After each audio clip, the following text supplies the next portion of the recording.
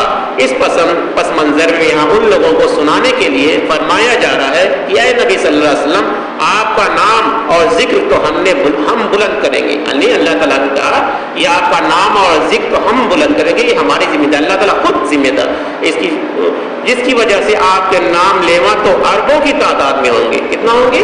اربوں کی۔ اور آج آپ دیکھ لیجئے قریب اربوں کی تعداد سے زیادہ ہے مسلمان، زیادہ ہے پورے دنیا میں، اور اللہ کا اور اس کے رسول کا نام لے رہے ہیں۔ موجود دشمن تھے جیسے ابو لہب، ابو جہل، یہ سب بڑے دشمن تھے حضور صلی اللہ علیہ وسلم کے، ان کا نام لینے والا کوئی ہے؟